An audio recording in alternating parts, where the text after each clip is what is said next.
جو بھی مشورہ ہو سکا، اور ہمیشہ کی طرح ہمارے ساتھ کوئی عالم بھی موجود ہوتے ہیں۔ ظہیر بھائی السلام علیکم۔ وعلیکم السلام ورحمۃ اللہ۔ ظہیر بھائی سب سے پہلے تو میں ایک ہدیہ کر رہا ہوں آپ کو، بات یہ میں نے آج ہی پڑھی ہے، حضرت عفیف بن عمرو الکندی کے نام سے جو جانے جاتے ہیں۔ اگر جو کچھ لوگ جو پڑھنے والے ہیں، فلسفے کو یا سائنس کو پڑھنے والے ہیں، وہ حضرت عفیف ابن عمرو کو کم اور الکندی کو زیادہ جانتے ہوں گے۔ یہ اسلام کے ان آتھرز میں سے، ان سائنٹسٹ میں سے ہیں جو کہ مہر بند ہیں، اور آج بھی ان کا فلسفہ اور ان کی جو سائنس اور الجبرا خاص طور پہ ہے، وہ پڑھنے لکھنے والوں کی نظر سے گزرے بغیر رہ نہیں سکتا۔ یہ کہتے ہیں کہ میں جب دور جہالیت تھا تو میں اپنی بیوی بچوں کے ساتھ سیر کرنے کے لیے آیا، اور میں مکے کے باہر بیٹھ گیا، کیونکہ دیواریں نہیں تھیں، دلوں کی بھی دیواریں نہیں تھیں، وہ دیواریں نہیں تھیں، تو میں دور بیٹھا ہوا دیکھ رہا تھا۔ تو ایک ظہر کا وقت ہوا تو ایک بڑا خوبصورت سا نوجوان جو ہے وہ آیا، اور اس نے کعبے کی طرف رخ کر کے تو اس نے نماز پڑھنی شروع کر دی۔ اب وہ نماز اس لیے کہہ رہے ہیں کیونکہ اس میں رکوع کا سجود کا وہ ذکر کر رہے ہیں۔ انہوں نے کہا تھوڑی دیر بعد چند لمحوں میں ایک بچہ آیا، وہ ان کے سیدھی طرف کھڑا ہو گیا اور وہ بھی نماز میں ساتھ شامل ہو گیا، اور یہ جو بات وہ کر رہے ہیں یہ حضرت عباس ابن عبد المطلب سے کر رہے ہیں۔ تو کہتے تھوڑی دیر بعد اس بچے کے فوراً بعد ایک خاتون آئی اور اس نے ان دونوں کے پیچھے نماز کو قائم کر لیا۔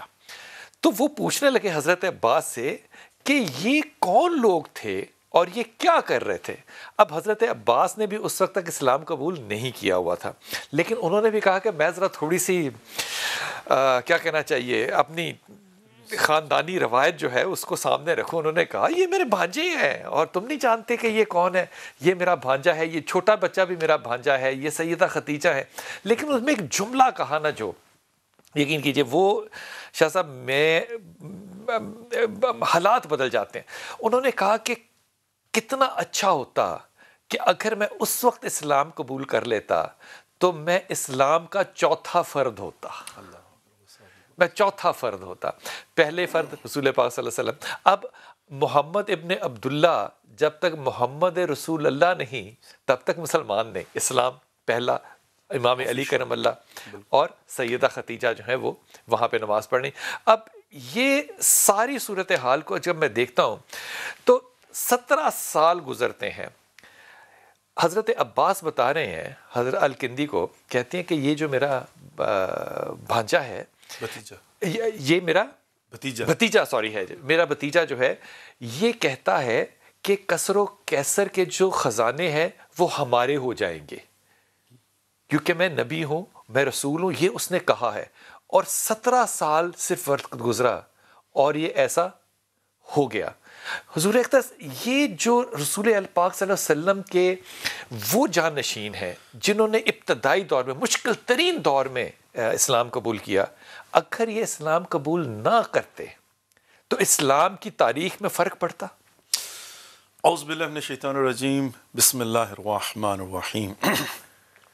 بلال بھائی، جب ہم تاریخ اسلام کا مطالعہ کرتے ہیں اور صدر اسلام کا مطالعہ کرتے ہیں تو سب سے پہلے بات یہ ہے کہ جب ہم کہتے ہیں نا دورہ جاہلیت، تو یہ بات ذہن میں رکھنی چاہیے کہ ہم جاہلیت کا جو معیار اور ملاک ہے وہ یہ رکھتے ہیں کہ تعلیمات اسلام کی روشناس ہونے کے بعد جو ویلیوز جن کو حلال اور حرام کے تناظر میں دیکھا جائے، اس سے پہلے اور بعد کا، اس کو ہم جو ہے نا وہ کہتے ہیں کہ یہ لوگ اس کے مقابلے میں جاہل تھے، اگنورنٹ تھے، ان کو پتہ نہیں تھا، ہم اس کو جاہل سمجھتے ہیں، ان کو وائلہ اس معاشرے کی اگر ویلیوز کو اگر آپ دیکھیں تو وہ بھی کمال تھی، وہ بھی کمال تھی، علم اور ادب بھی کمال تھا، اور اپنے حساب سے وہ جو ہے نا وہ اپنے روج پر تھی۔ لیکن ظاہر ہے جب اسلام کی روشنی آئی اس کے مقابلے میں کمپیریزن کیا تو پتہ چلا یہ اگنورنٹ تھے۔ پہلی بات تو جو ہے نا وہی ہے۔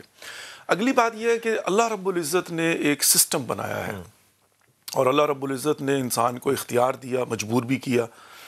اب اس کے تحت اگر یہ لوگ اس وقت اسلام قبول نہ کرتے پبلکلی تو ان کا ذاتی نقصان ہوتا، اسلام کا ایسا نقصان نہیں ہوتا۔ ہائے ہائے ہائے ہائے ہائے ہائے، واہ واہ واہ واہ واہ، جب اسلام کا نہیں ہوتا، اسلام کا ذاتی نقصان ہوتا۔ جب ٹرین چلتی ہے تو جو مسافر نہیں آتا وہ ٹرین کا تو جو نقصان کرے گا وہ تو بڑا نومینل سا ہوتا ہے نا، کہ اس کے بجائے اتنے پیسنجر اگر آ جاتے، وائلہ جو ہے نا وہ ٹرین تو آتی ہے اور چلی جاتی ہے، کاروان عشق چلتا ہے اور بڑھ جاتا ہے۔ کیا بات ہے!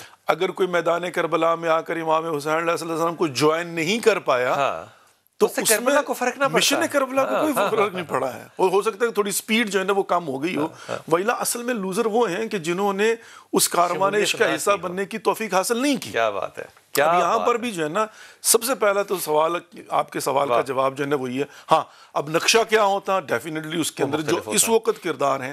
اچھا یہ بھی ہے کہ اگر جو کردار آج کسی انسان نے ادا کیا ہوا ہمیں تاریخ میں ملتا ہے نظر آ رہا ہے، نہ کیا ہوتا تو اس کی بجائے اللہ رب العزت کسی اور کو لا کر کھڑا کر دیتا، کئیوں کو لے آتا، کئیوں کو لے آتا، ایک کی بجائے کئی اور جو ہے نا وہ آ جاتے۔ تو یہاں پر یہ ان کی خوش قسمتی، خوش بختی ہے۔ اور اب اسی بات کو ذہن میں رکھتے ہوئے یہ پہلا سوال ہو گیا، اب آج کے زمانے میں ہمارے لیے درس کیا ہے؟ ہمارے لیے درس یہ ہے کہ آج کے زمانے میں بھی کاروان عشق چلتے ہیں، آج کے زمانے میں بھی اللہ رب العزت کی طرف سے اشارے ملتے ہیں، آج کے زمانے میں بھی حق و باطل کی جنگ ہوتی ہے۔ ٹائم پر فیصلہ کرنا ہے کہ کیا آپ کو اس کشتی نجات کا سوار بننا ہے یا نہیں بننا، ویلا کشتی آ کر چلی جائے گی، نقصان آپ کا ہوگا، اس کو کوئی نقصان نہیں ہوگا۔ واہ واہ واہ واہ! شاہ جی خدا کی قسم اگر ایس او پی نہ ہوتا میں آپ کو اس وقت آ کے گلے ملتا، خدا کی قسم کیا خوبصورت بات کی، اسلام کا نقصان نہیں ہوتا تو اس شخص کا اور انفراد کا ہوتا۔